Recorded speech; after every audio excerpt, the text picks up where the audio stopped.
actually amazing. It's truly amazing how little to no training people who teach college classrooms have in actual teaching. It is amazing to the point it's actually kind of criminal, and I don't even understand honestly how it came to be that way. And so at the basic, at its foundation, we had a model where you got a PhD in this thing. That PhD allowed you to be able to teach that thing. So they equated expertise in content with the art and skill of teaching. And I guess what people like myself and Heidi and others are trying to do is to reframe that discussion to say, if you are going to ask people to educate the next generation of scientists or next generation of leaders, they need to be able to know what they're doing, right? That can't be too big of an ask, right? So we ask out of our K-12 faculty, we should ask out of our college faculty, and it's been amazingly difficult to get people to change that perspective. Having said all that, I would also say that my introduction to teaching came from talking to my students and finding out that what they wanted from the classroom was a mechanism to elevate them to an economic status that can help move their family to the middle class. They were first generation students. Some of them were the only people in their households who spoke English. And they were told when they came to college, you have a choice of 3 careers to go after because we need you to become a doctor, lawyer, engineer. So all 8 of us in this house can move to a different community. And it was apparent there was a disconnect between what the student was expecting from that classroom and what the professors with their PhD in cell whatever was thinking the students should be interested in. So while many of my colleagues who I like, I think fuss over how do we get them to understand DNA better and ecosystems better, like all that stuff I like too, right? It's important. I teach bio. But, what Paulo Freire and John Dewey talks about is education for liberation and freedom. And that's a higher calling than any textbook. So it's something that is hard for STEM faculty to see, I think, because most of them have been raised in a world where your expertise in that one thing is what gives you validation, right? So if someone's coming along to tell you that, no, you need to understand inclusion, you need to understand social justice, you need to understand the student, but they didn't talk about that in grad school, right? So what has now become called inclusive teaching, which is a term I'm mixed on because I always feel like good teaching should just be inclusive and it shouldn't need a label, is really us trying to get people to maybe think a little bit differently about what the teaching process should look like. I think we're in the early stages. I think that there are a lot of people who are willing, but they don't have a structure. But I also think that part of this, there needs to be a better and tighter relationship between institutions of higher education and the K-12 communities that send students to those places. So, first of all, I rarely say no to Heidi. I don't know if you've met her, but she's kind of hard to say no to. So there's that problem. But what she pitched to me was something that spoke to the very essence and core of what I care about.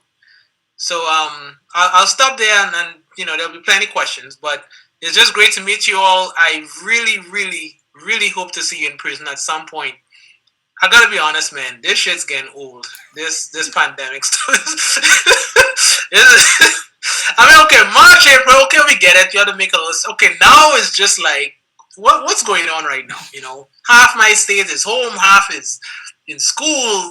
All these lines and anyway. So, but we're making a sacrifice, and I hope that all of you all have family who is not affected. I hope people are safe and well and making good decisions. But I do hope sometime in the future this network stays together and we can be in person. So. Thank you, and I'll take any questions, comments you have for me. Bryan, thank you. I think one of the things this group actually discovered is that the person harder to say no to than me is Jerome. So they're all here because they couldn't say no to Jerome. So I just want to be super clear about the order of things here. Heidi, we're going to talk about domino effect. Remember, you hired me. I couldn't say no to you first, so just gonna bring this all back to you, Heidi. But no, I also want to echo that and to say thank you, Bryan, for your introduction. So, what I'd love to do is just have all of our educators here introduce themselves really quickly. You know, give us your name, what subject you teach, where you're at. And I think that will also just help Bryan see the breadth of diversity as far as discipline and geographics that we have within our wonderful cohort here. And then we can dive into some questions. So we can go based off of how I see you on my screen. And the first up is Allison. Just before Allison starts, good to see you again, Mark. Likewise, Bryan. Good to see you. And just quickly before everyone goes around, I'm Mark Joy, research affiliate with the Pivotal Network, so mostly behind the scenes, but happy to join Mark, have you not been able to meet the group yet? I have not. Oh, so no. You got to give a better intro than that. Oh, okay. Okay, what do you need from me? Let's see. So I've been with the Hub and the Red House for almost 4 years now. My background is conflict resolution. I helped coordinate and run the Summer Institute last year, which is when I met Bryan for the first time. And in my other roles and hats that I wear, I usually take on the research role, or some of the research analysis that we do in the Hub and Red House. So in my free time, I I join a big pop-up choir that Georgetown does every year. So I love gospel choirs, and I'll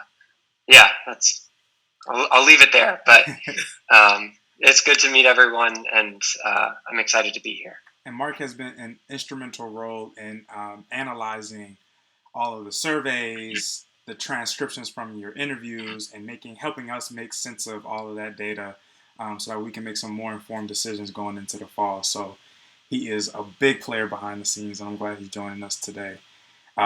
Okay, Allison. In the water. Sorry, I thought Mark was going to join in that. So my bad. Sorry, Allison, my bad. Can't say you really don't want me to be part of that. My name is Allison Even. I teach 12th grade IB history in San Antonio at KIPP University Prep. We're the only IB for all. Well, we're the only IB KIPP school in the country, and we're an IB for all program. Thanks, Allison. Antonio? Hold on, Allison, real quick. You said you had a colleague at my school? Yeah. I grew up in Rhode Island. My best friend, Amy Malvena, she said she doesn't know you personally, but she knows who you are. Okay. She does community engagement for it's not career services, but it's something that's community service, community relationships for the university. I'll find her title. I don't know what it is. We're a land grant school, so we do a lot of community stuff. So it could be one of 9 offices. And she does live one neighborhood over from you. I can confirm that. Something about the Pivotal Network, man. Small world. Antonio?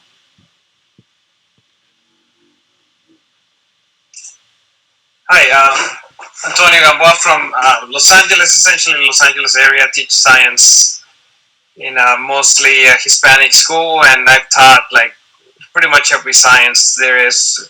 And this year I'm teaching 9th graders with some AP, so I'm learning the ways of what happened from the beginning to the end, and so I'm learning something new.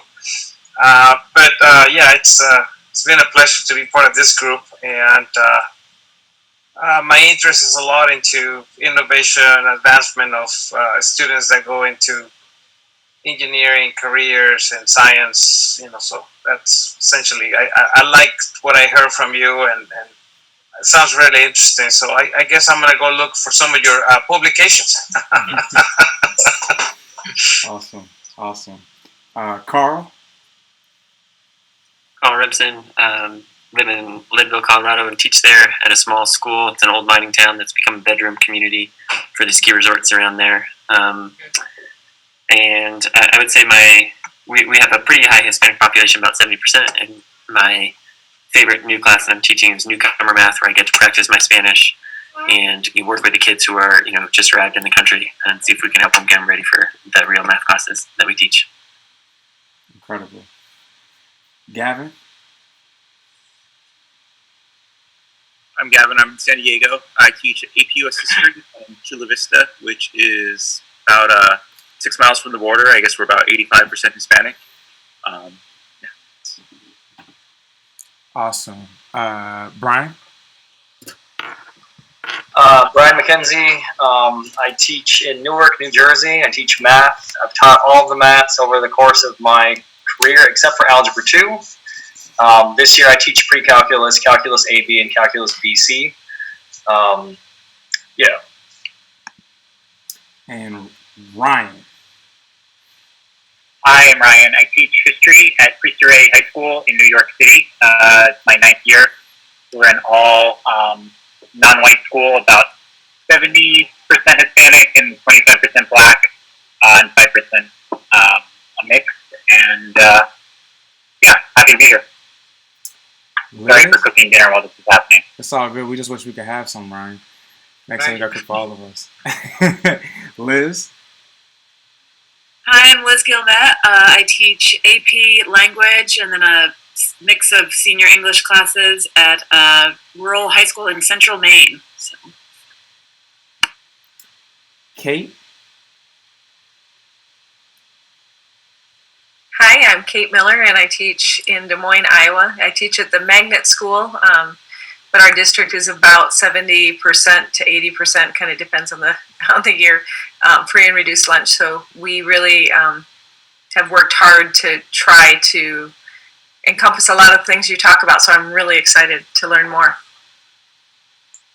Robin? I think you're muted.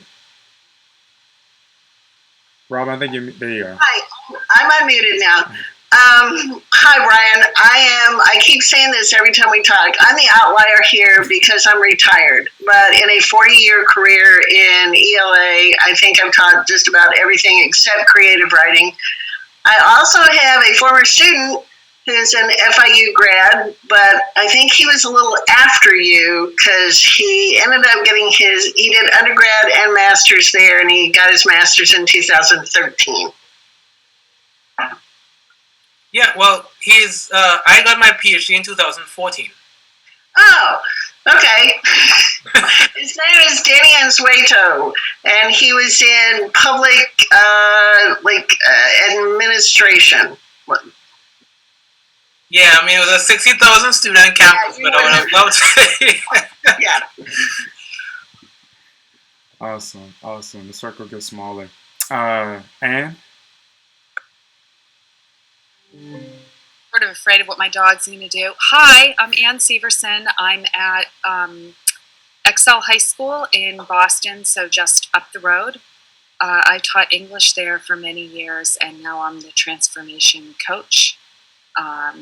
Feels like there's lots of transformations right now. I'm not sure. How helpful I can be in coaching through them. And honestly, if I had my druthers, I'm freaking out about the seniors, and I feel like the district should just let kids Zoom into me and I could help them with their essays, and then I'd be directly helping kids. But I will hope to have some transforming impact this year anyway.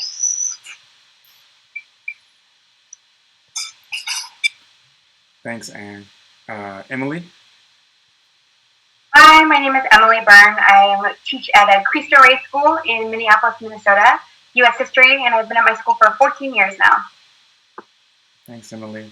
Denise?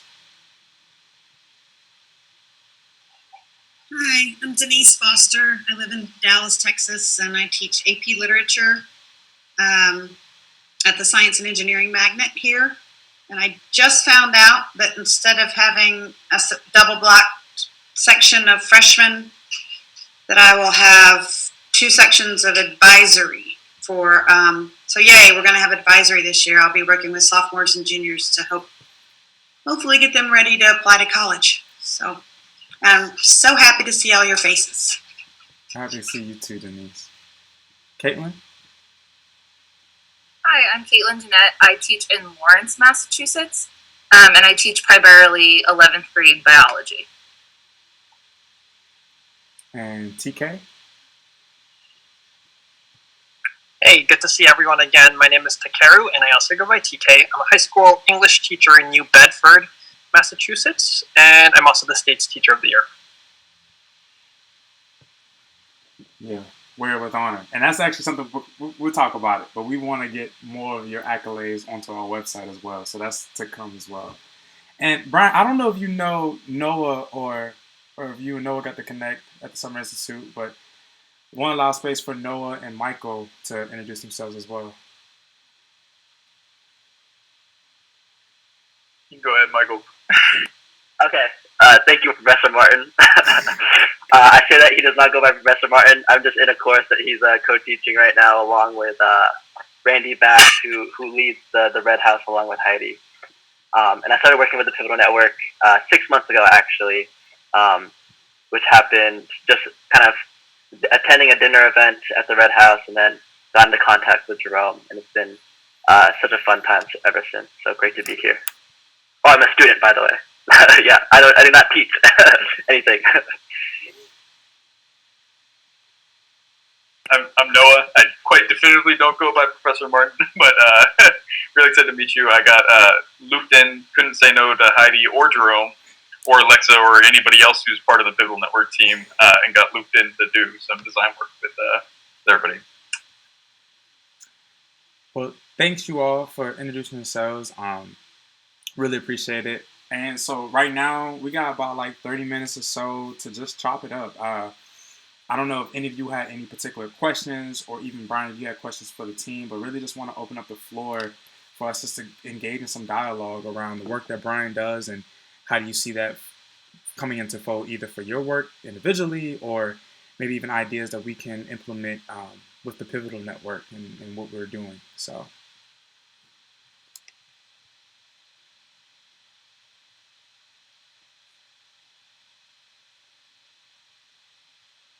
Brian, can I ask you a question? In your work, I loved how you talked about how your professor colleagues are experts, but not necessarily pedagogical experts, right? Like they're not. So if you had all the resources in the world, like how would you make that happen? How would you help college professors create those inclusive classrooms that you talk about and get that teaching expertise as well? We only have half an hour, right? Blame Emily. And Brian, you also only have all the money in the world, so like, and 30 minutes to spend it in. Well, yeah, I mean, I joke, but the reason why I ask is because there's a couple levels you're gonna have to hit. All right.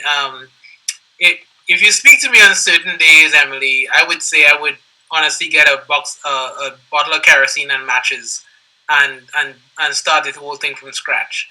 And I don't mean to be an anarchist, but sometimes when a system is broken enough, there's only so much resources you can put into like patching and denting and fixing something. And I've only been a professor for 6 years, but and a grad student for 6 before that, but I've seen enough that you see how this system encourages and perpetuates bad behavior. So I am actually an optimist, despite my tone. I do believe that most people are good. I do believe that most people actually want to do the right thing. But I believe the way this system incentivizes and rewards behavior shapes their professional activities. So at the college level, if they can talk all day about Black Lives Matter and we put out a statement and blah, blah, blah. But if the thing that's going to get you promoted is your research papers, then you will pay less time to your teaching. I don't care how good you are as a person. That's what you will do, because you have a mortgage to pay, you have kids to send to college. You will orient your behavior towards how you are rewarded. So we have to look at how reward structures happen, and how we kind of communicate value through the ways in which we pay. So to specifically answer you, I would, if I had all the money in the world, somebody comes into my institution, you come in as a faculty member. Whether you teach 4 classes a semester or you research cancer, you come in as a faculty member. Same salary. Not $30,000-$40,000 difference because this person came from Harvard. You came in as a faculty member. Your teaching is as valuable as your research lab. So you sort of decide on this spectrum, this horizontal spectrum of research and teaching, how do you want to combine the two? But we're not going to create a hierarchy because this person is a cancer researcher and this person teaches introbio, right? So once you've communicated economically that all faculty behaviors, whether it's research or teaching, is valued the same, now you can start holding people to different expectations. So when you hire, you don't just say, oh, you have a PhD in plant sciences, therefore you can teach 3 classes. No. Demonstrate that you have been trained in pedagogical methods, that you've worked with diverse populations, that you understand inclusive practices before we hire you, right? I have been on search committees where I've, called this out and said this person hasn't taught. And I've been told, oh, well, they can go to 1-year workshops. So there's a mentality that you could just sort of workshop your way out of this problem, right? So same thing when you go up for promotion and tenure.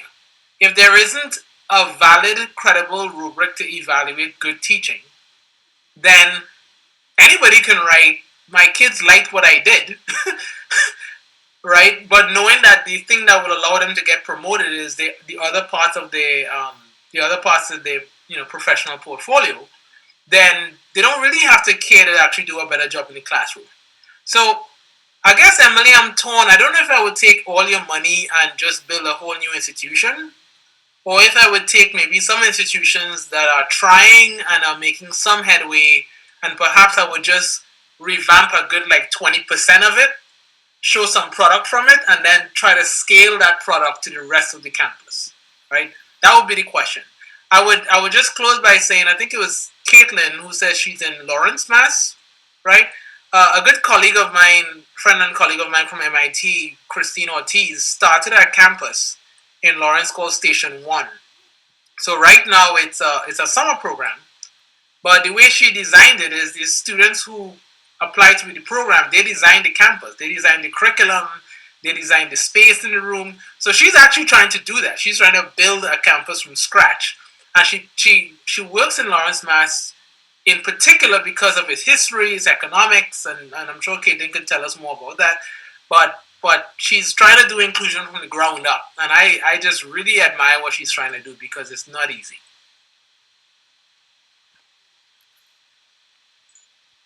So a question that rises to me, I mean, especially for where you're commenting, what likelihood is that instead of saying, I'm going to change this, you take it from a different perspective and you say, what do we really have here? And you say, what if we make other teachers and communities like students aware of the differences? So for example, when we look at universities like the UCs, at least here in California, those are research universities, heavily research universities. And then you have the state universities where there's more teaching and there's less research. And even the requirements for tenure are different. And then you go to the private universities where you actually have more emphasis on teaching. From your perspective, would that work where we would concentrate on saying specifically make this type of universities research, this type of universities more onto teaching, maybe mixed with research, and then these other ones should just concentrate on the teaching? Yeah, I mean, I agree with you, Antonio, in principle. But here's the problem. What you just described is how it was supposed to be, right? So the Research One universities, that was supposed to be their bread and butter, right? They went after the federal grants, and then the liberal arts universities, you got tenure based on the quality of your teaching, and then, community colleges, tried to, was open access. So what you just described, I forgot the guy's name, but who sort of pioneered that system in California. Really wonderful stuff. But then the problem is, especially at the levels of the state universities and the UC system, everybody started to chase the same pie, right? So people in the Cal State schools, or professors in the Cal State schools, are being told, you now have to publish 4 or 5 papers a year in addition to teaching 3 classes a semester, right? And no, we don't have an IRB office. No, we don't have a sponsored research office, but you got to figure out how to get NSF dollars in here, right? And part of that is tuition. The cost of educating students was rising faster than what people were being able to charge and what the cost of maintaining buildings and things like that was costing, right? So this rat race developed that nobody could really keep up with. And the people who had to, help the university stay afloat, I've seen, when I was in the job market, I saw ads that would say 3 classes a semester, plus you have to have an extramurally funded research program, plus you have to serve on 3 committees. Like, how many hours in the day do you think there are, right? So the idea, what you just described is what it was supposed to be. And if there was a way to get back to that, I think it would work. Because if somebody wants to spend their faculty time discovering the cure for cancer, I think that is perfectly fine. Don't then ask that person to teach 3 sections of intro bio every semester, right? And if somebody is teaching 3 sections of intro bio every semester, don't ask that person to now have 4 grad students. But respect the fact that they're teaching 3 sections of intro bio just as much as you're respecting the person who has the cancer research lab. So that kind of parity is what I'm asking for, not so much, redefining responsibility.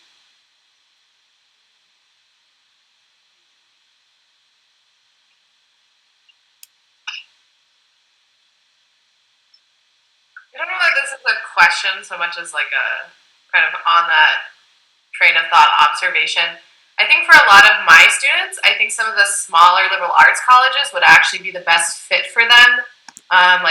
Swarthmore, like those types of schools where there is smaller classes and a lot more focus on teaching, but often economically they're just so far. Like our kids' only option is like either you get into a top tier research university with good financial aid, like an Ivy, or you go to your local, the local school that's in your city. Tufts is a good example. And so, I don't even have a question, but I just want, why is it so economically impossible for, it's very hard for low-income students to be able to go to a smaller liberal arts college that focuses on teaching more? Yeah, so I recommend a book called Paying the Price by Sarah Goldrick-Rab, and in that book she talks about the financial aid system of college and how messed up it is. On many levels and for different kinds of institutions. One of the things with smaller privates, Allison, so most students don't pay the full tuition. There usually is a fairly high discount rate. The size of that discount rate depends on how many full paying students they get that can get then offset the ones who need financial aid. It also is impacted by how many people they have in housing, because there's a fair amount of money to be made in housing. And then it depends on the school. So Bates College in Maine, I think the provost told me that 40% of their students come from the top 10% of Americans' economic bracket, right? So they're swimming in dollars, right? But then there are other schools who, if they aggressively go after, Trinity College in Washington, for example, they aggressively go after low-income students. They need a lot of federal aid in order to keep those students. The problem happens is there's a little bit of a chickens coming home to roost here with some schools, and I hate to say it. This is one thing the pandemic is highlighting. When institutions of higher education market themselves, a lot of high school students, and I would love to hear your thoughts on this, but at least the ones I talk to and the ones I've read about, they don't necessarily differentiate between the quality of teaching they might get at Bates versus Colby or Providence College versus Roger Williams, right? A lot of decisions are being made based on party school, quality of food, dorms, climbing gym, like amenities, right? And schools know this, so they know if they're gonna get that out of state tuition, they're gonna have to invest in all of these amenities, right? To get them to justify them paying 25, 30, 35K. Well, actually, Providence College is 75K. Good Lord. A year. So now that we all, or at least most of us, have to be online, well, I can't go to the climbing gym. Why am I paying 25K? Right? And so this question of, what really constitutes an educational experience? Do all of the Greek life and the athletics and all these things, does that really matter? And should I have been paying for that? I think they're now having to wrestle with that question. So, Allison, to low-income students, and I've just started to advise some of them, say, in the last 2 years, some of the schools in Providence would put a lot of pressure on students to, go after, sort of name brand schools because it looks good on the high school. But there are other organizations like College Crusade and things like that are saying, look, what is the best value for your money? If you could get, this same education, look at the graduation rates, look at where they're going to school after they leave URI, etc. If you can get more or less the same education experience for $20,000 less, why are you going to put $30,000 more just to say you went to this college? And I don't know if that conversation has been happening as much as it should be, but that, to your point, Allison, I think is what's starting to become a bit more penetrant. I think a challenge that we see with our students, so I just met with one of our alumni over the weekend who dropped out of UTSA. He got the IB diploma. He was one of my strongest students, and we try not to cry talking about it, but he went from our high school to and he went to UTSA because it was his most affordable option. And it was a big school, and he felt lost. He felt like his professors didn't care about him, and he just drowned. And I was happy. And it's I don't want him to go to a more elite school because of the name, but I want him to go somewhere where the graduation rate isn't 20% over 4 years. And so and then I just didn't know what to tell him. I was I don't know.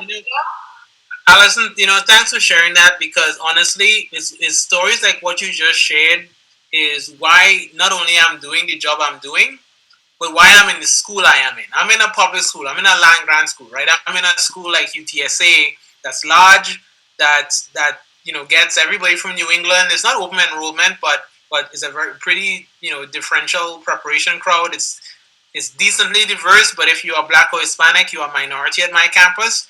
And if you don't end up in a class where a professor is attuned to that, you can end up in the same place that your student ended up, right? And so part of this is not just, we close the gaps in this one section, in this one course. No. This has to be an entire shift in the culture of what it means to be a STEM educator. So you have to walk into that room or walk into your profession with a radar, ready to understand that even though your class is 200 students large, you might have a student like what you just described, and be able to recognize that and attend to that before that person feels like this is just not worth my time. And that has nothing to do with expertise in cell biology, right? So that's the thing. That has to do with your humanity. That has to do with social context and history and inclusion and things like that. And so that's where I guess our work, I think, has to lie. And send your student to my classroom if you can.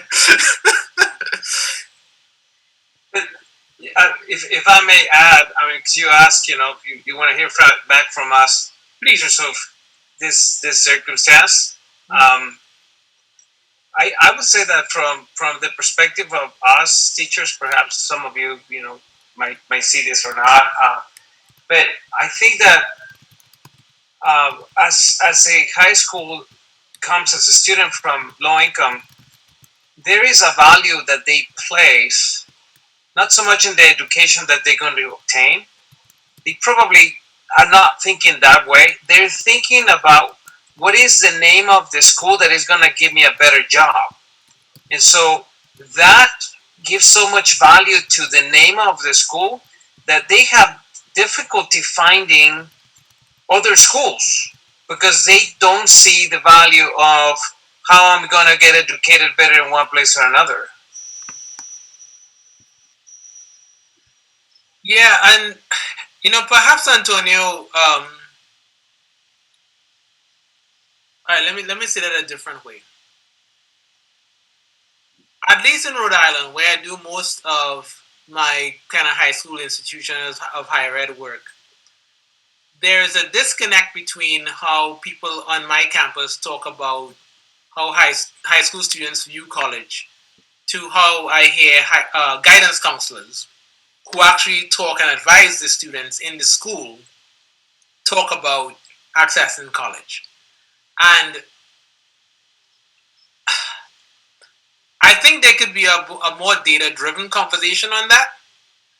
Because when we've looked at the data, right, we found that, for example, in certain law degrees, in certain law professions, the law firms actually would rather students who come from public schools for undergrad and go to well-known law schools for law degrees than go through schools like Harvard and Yale for undergrad. And the reason why they want that is because they know that, for example, 40% of Yale's class is legacy. They know those kids aren't special because they just had somebody who was a donor or somebody who went to the school already, right? And that stuff shows up when they get to the job.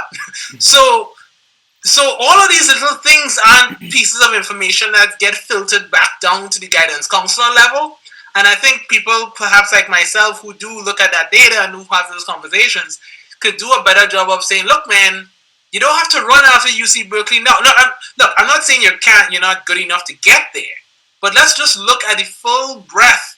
Let's ask yourselves what you want to be in 10, 20 years. What's the impact you are trying to have in the world? And what's the best way to get there? Let's take brand name out of that, right? A New Balance shoe can probably run as fast as a Nike, right? They just have a worse logo. So maybe having a broad conversation about what the student's interest is, but I think that needs to be informed by people like myself who look at data on, how students fare when they go through the public school system or lesser brand name schools, so to speak.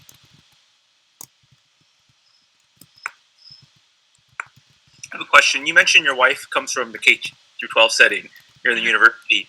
Is there something in particular that you have really, kind of her perspective, that have influenced your teaching as a professor? And then the other way, is there something like a perspective you have as a professor that has changed her teaching? Yeah, I mean it's a lot, Gavin. So first of all, we've been married 8 years, but we've been together for 14. And when I met her, she was at the end of her first year teaching. She was a TFA alum. She was teaching in inner city Miami, Florida. And she would say to me, like, if you met me a year ago, we wouldn't have stayed together. Like, it was just pure hell. We got one summer, and I went in there, I didn't know what I was doing. She's Jewish American, and she taught in a school that was 99% black. And so, I mean, even when I met her, I think she was, she would confess she was still in a kind of a bad place. So she was in high school initially. Then she felt that her strengths were better in elementary school, so she moved to elementary school, 5th grade, 4th grade, got a master's degree in reading, and when we moved to New England, she became a reading specialist because apparently that's a position that didn't exist in Miami, Florida. So one of the things I learned was, like I told you all before, how little people in my line of work get trained on teaching. We get no training on teaching compared to what she had to do and continues to do in terms of professional development. Just doesn't exist in the professor world.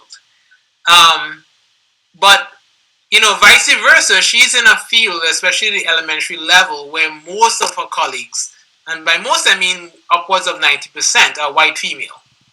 So, and she works in Stoughton, Massachusetts, so the Massachusetts people in this chat would know that area. There's gentrification. Well, maybe I shouldn't say that. There are people getting priced out of Boston and moving further and further away into the surrounding cities, right? So Stoughton, Easton, things like that. So the neighborhoods are diversifying economically and ethnically.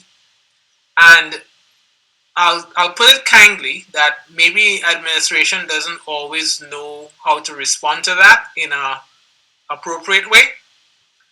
And certainly after this summer, with all the protests, people's allegiances, I should say, have come to the surface, and so she's trying to take a leadership role in having Black Lives Matter conversations. And so I guess my work in higher ed has helped her shape how book groups look like, what kinds of material they tackle, how do you tackle things that you didn't know at all, and get into this space.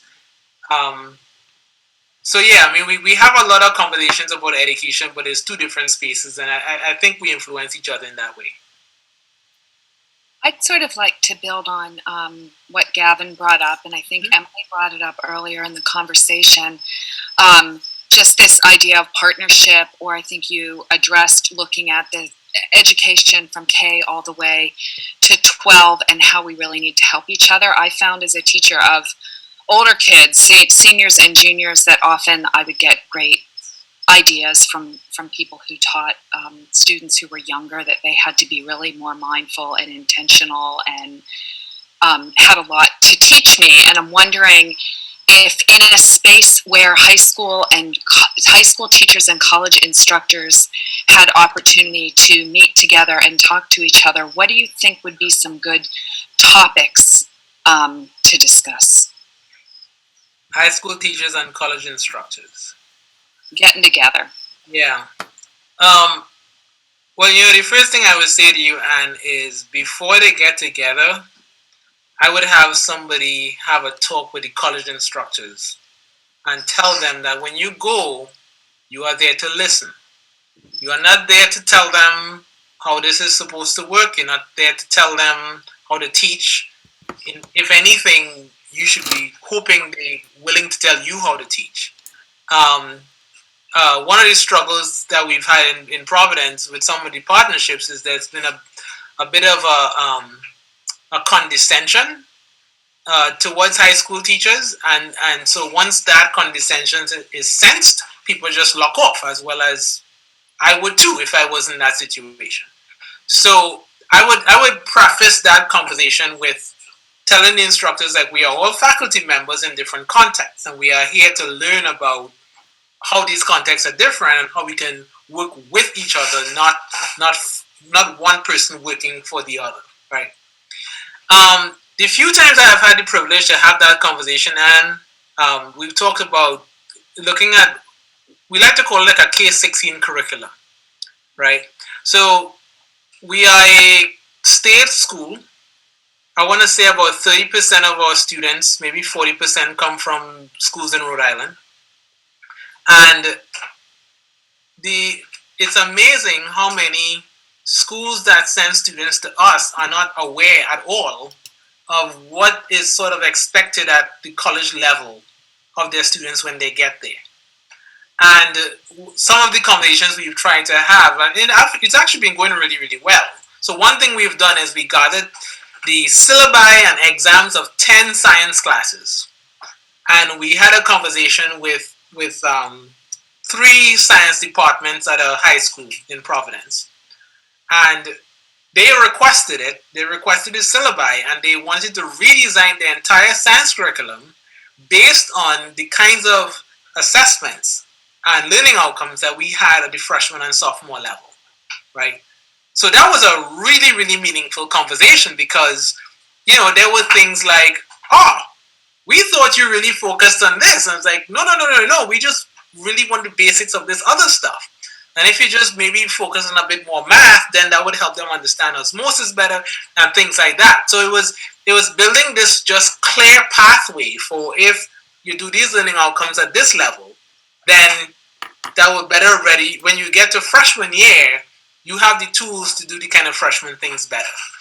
The second thing I would say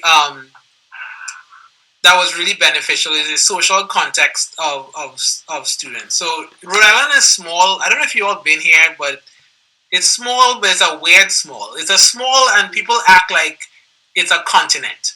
You know, I live in Providence, and URI is 35 minutes away, and people act like I'm driving 3 hours to work. Say, "Oh, you live in Providence?" Yes, it's 35. What's wrong with you? But that's how people are here, right? They're very provincial, and they will live in this one little tiny town, and they wouldn't leave it for their entire life. So what that means is you will have people in the southern part of Rhode Island who have no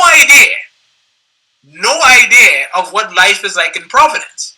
And flip side, you will have students who grew up in Providence or Pawtucket, who when they get to URI, which is again 35 minutes away, is the most amount of white people they've ever seen in their entire life. And it's mind-boggling to me, but how this sort of comes to be, right? So part of those conversations is really educating faculty, many of whom who just live around URI in South Kingston, that Providence is a very diverse city. There are a lot of Dominicans, Haitians, Liberians, Nigerians. There's immigration from Portuguese, Cape Verde. It has a long history in the slave trade, in the gentrification, the urban redevelopment, which is really gentrification, in the 60s, like having to educate people about redlining in Providence. And so, there's all this kind of ugly history you have to sit and walk them through before, because without that, they'll always say, "Oh, these students not ready, these students," like, no. Understand the context before you start blaming students. So those conversations, and I think allows that to happen because those teachers usually know that context and the professors don't. Thank you. I'll think about that K through 16. That's fascinating. I really liked how you articulated the problem as, an incentive structure in how we understand universities. And I agree, how society quantifies the value of a college or a university is not necessarily about how they grow all of their students and change the trajectory of their life, but really, especially from a professor's perspective, how much research they produce. And then I love this idea of, let's make sure that our professors can also be great teachers and content instruction personnel, and maybe perhaps shift the incentive structure so that it is about skill building and changing the trajectory of students. And I think we're all in agreement of that. And I'm wondering what a common pushback would be, because this is the choir that you're preaching to, and what are some common reasons or roadblocks that people who disagree with that change might raise look like? All right, so I'll take your question one at a time. This is the choir, and I do also speak to the choir who live and work in higher ed. But in fact, before I continue, hold on real quick. Hey, Erica, just take a look. This is the K-12 teacher I was talking about. Can you just say hi? Hi. They're all waving. You can't see, but they're waving. Hi. Okay. No one told me I was going to be on camera. I know. I didn't tell you. You can get mad later. All right. So I do. I do appreciate the choir in higher ed. But I have to be honest with you, man. You have to be willing to take a little bit of a risk in this. I'm not saying you, but I had to. I think all of you understand the job of a research professor. You're on the tenure track. You get this job for 5 or 6 years, and then you have to, prove to the university that you get associate, you get promoted. And to do that, there's a currency, right? You bring money, you write a bunch of papers, and I said to my dean from the start that this job is about teaching well and generating knowledge, and there's different ways for that to happen. Tenure is an assessment mechanism, right? The process of giving somebody tenure is an assessment mechanism. And there are times when the assessment mechanism gets divorced from the things that it's assessing. So what I knew they were passing off as assessment of teaching wasn't actually assessing teaching. So I had to be willing to, and I'm not trying to make myself out to be a hero, but I just really want to answer your question here, that the goal of the lab that I began was equity in education. So that meant we're going to write papers, we're going to write grants, but you're also going to put a lot of time into developing a really new and dynamic and different kind of classroom. It also means we're going to do workshops. It also means we're going to do outreach. It also means we're going to do podcasts. It also means we're going to do what it takes to address the question and not get hung up on this kind of plantation politics where you have to do this particular thing because, you know, somebody in a suit says you have to do it in order for you to keep your job. And there are risks with that because some schools would say, no, we want this particular kind of a professor. In the 6 years I've been here, I've had people say, your job is to get tenure. It's like, no, that's not my job. My job is to teach my students well and to figure out how to help others be great in their classroom. Right? The tenure is not a job. It's a thing you give somebody if the job is done well. So I think we've had enough results that we've been able to kind of see, convince people that an unconventional or unorthodox way to have this conversation can still be worth it. But I had to, I think personally, put aside this notion that I have to be on thin ice until I get to safety, until I get to tenure, right? And I know not everybody is sort of willing to do that, but that to me is how you have to speak to people who are not part of the choir. The other part of this is I couldn't go into URI and be a proselytizer, right? I couldn't say like, oh, Bryan has all the answers and you all just need to follow me, right? We went in there and we focused on intro Bible, right? What we did made people very uncomfortable. If you walk, we cut out 25% of the content. We made it a very active class. We sent surveys out before we met them. We had them write reflective essays on their values and what they cared about in life. We had aggressive early intervention. We had office hours in the dorms. I mean, we did things that, especially in New England, because the culture up here is weird, like what was all of that about? But once they see that we shut the achievement gap in 2 years, and once they see that the students, even though they did 25% less content, were scoring higher than the other students in the upper division classes, once they see that they were graduating at a faster rate, then they came back, right? So until that point, you have to kind of hear these snickering in the hallway. And look, I'm a big boy. It's fine. I don't, it doesn't bother me because I saw what the goal was. But you have to wait until they saw enough of the evidence for them to come and say, oh, well, could you now come and train us on what those methods are? And it's like, that's fine. I'm glad. I'll forgive all the talk in the past, but I'm glad that you're willing to be open now. So I think we're at a point now where we have enough people willing, we can start creating a critical mass. But for those who want to, at least at the higher ed level, who want to start spreading that, you have to know that you're going to take on a little bit of risk with that. Did I answer your question, TK? You did. Thank you so much. Thank you. And just like, Bryan, this is your first time really being with us and our educators, but this is a regular thing. We tend to go over time. So I want to be respectful of time and conscientious of it. This has been extremely fruitful and helpful.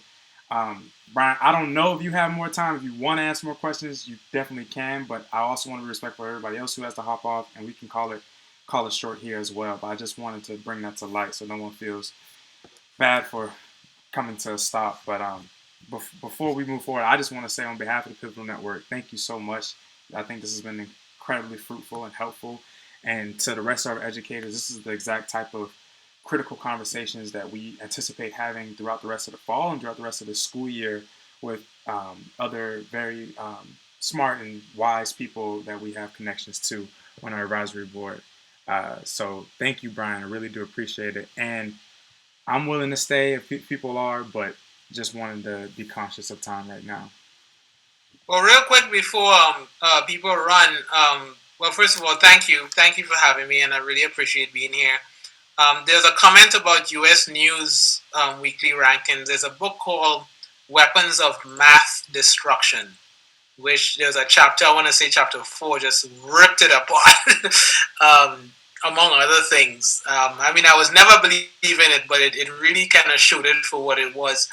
And if you want to, because things might pop up, after this call, if you want to reach out to me individually, just get my contact from Heidi or Jerome. I am happy to take any questions, comments, discussions, dialogue you have offline, because I just enjoy, learning from new people. So, well, and we can also make hanging out with Bryan a thing that we do more than once, so that people have a chance to have questions and things. But keep the conversation going. If we do this in person, it better be happy hour, Heidi. I swear to God, I'll let you off with Zoom, right? Because all right, okay. Well, yeah, but okay, if this is in person. For the record, we did have happy hours all summer on Friday afternoons where we drank together-ish. But no, come on, this is not my fault. People keep saying, like, are you ever going to bring us together, Heidi? It's like, hello! I'm still here in my daughter's bedroom, people. Yes, we're going to bring everybody together, and we're all going to drink enough to make up for the existence of 2020 in our lives. I love that plan. Well, I know for some folks it's getting late, and I appreciate you all hopping on and chatting it up with us. It's been really good to see you all again, and stay tuned. We have a few kind of like intro surveys that we want you all to do to get the year rolling and get a sense of people's time and stuff like that, so that'll be coming out soon as well. And Jerome, we also have, do you want to remind people about Dan, Drinks with Dan? Yeah. Bryan, you could come. We're drinking together. When? It'll be on September 16th. So we're going to do Drinks with Dan on September 16th. He is not an advisory board member. We couldn't convince him that much just yet. But he is a great friend of the network for sure. And we're actually going to do September 16th as our move-in date. So that's going to be our official introduction back into the network, and we'll have some exciting things on Mighty Network for you all to engage with, and we're going to get the ball rolling as our first year as official cohort. What time, Jerome? I think it's the same time, 6:30, if I'm not mistaken, but let me pull it up really quickly. We'll send you the real invitation, Bryan, for Dan Porterfield's visit. So calendar right now. There we go, Drinks with Dan. Awesome. Okay, folks. Right after my faculty meeting, so I'll need the drinks. We're going to need it after starting virtually, and it's about 2 weeks in. That'll be good. That'll be a good time.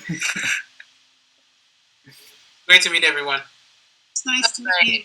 Thank you so much. Great to meet you. Great to see everybody too. Great to meet everyone. Great to see everybody again. Bye. Bye, y'all. Everybody.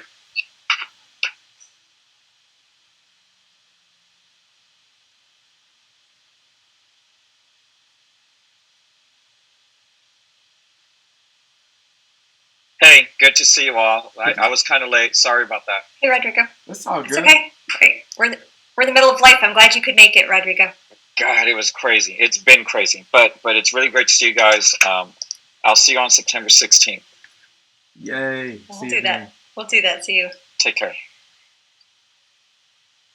I think they loved it. I think it was great, and I think it was also, it was probably, it's not that I wouldn't love all of them there, but having like not quite everybody was also just about the right size in terms of like still having it feel like we were a small enough group